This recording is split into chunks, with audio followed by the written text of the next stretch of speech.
మంచిర్యాల జిల్లా బెల్లంపల్లిలోని బూడిదగడ్డ బస్తీలో గల చొప్పరపల్లి సెక్టర్ అంగన్వాడీ సెంటర్లో విధులు నిర్వహిస్తున్న టీచర్ ఇష్టానుసారంగా వ్యవహరిస్తూ అంగన్వాడీ కేంద్రాన్ని గత కొన్ని సంవత్సరాలుగా తెరవకుండా నిర్లక్ష్యంగా వ్యవహరిస్తుందని సిపిఐయు నాయకులు ఆరోపించారు.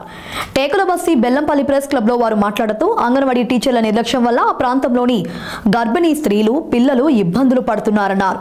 అనేకసార్లు అధికారులు వచ్చి విచారణ చేపట్టినప్పటికీ ఏ ఒక్కరూ కూడా అట్టి టీచర్పై చర్యలు తీసుకోలేదన్నారు. ఇప్పటికైనా ఉన్నత అధికారులు స్పందించి అంగన్వాడీ కేంద్రం తెరవకుండా విధుల పట్ల నిర్లక్ష్యంగా వ్యవహరిస్తున్న టీచర్పై చర్యలు తీసుకోవాలని డిమాండ్ చేశారు. చాలా సిగ్గుచేటు. మరి ఇక్కడ ఉన్న అధికారులకు ఎన్నోసార్లు విన్నవించుకున్న వినతి పత్రాలు ఇచ్చిన అధికారుల ముందు ధర్నాలు నిర్వహించినా కూడా మరి అధికారులు పట్టించుకోకపోవడం చాలా సిగ్గుచేటుగా ఉంది. మరి ఇప్పటికైనా కూడా ఉన్నతాధికారులు స్పందించి ఇక్కడ బెల్లంపల్లిలోని బూడిదగడ్డ బస్సులో అంగన్వాడీ సెంటర్ ను ఓపెన్ చేయించాలి. అంగన్వాడీ సెంటర్ లో నిర్లక్ష్యం వహించిన పోలు ప్రమిళ అనే వ్యక్తిని మాత్రం తీసేయాలని చెప్పేసి ఎంసీపీఐ పార్టీ డిమాండ్ చేస్తా ఉన్నాం. లేని ఏడలో సిడిపిఓ ఆఫీస్ ముందట పెద్ద ఎత్తున ఆందోళన కార్యక్రమాలు చేస్తామని ఎంసీపీఐ పార్టీగా మేము హెచ్చరిస్తా ఉన్నాం.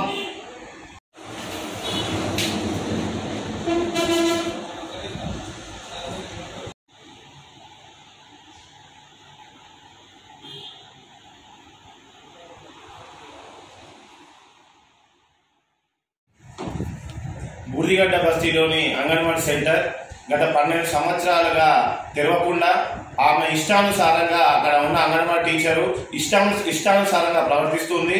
బాలింతలకు కానీ చిన్నపిల్లలకు కానీ చదువు చెప్పకుండా ఎలక్షన్ డ్యూటీ చేయకుండా అదేవిధంగా ఎన్నోసార్లు పలు రకాల అధికారులు వచ్చి ఎంక్వైరీ చేసి ఆమె మీద ఎటువంటి చర్యలు తీసుకోలేదు.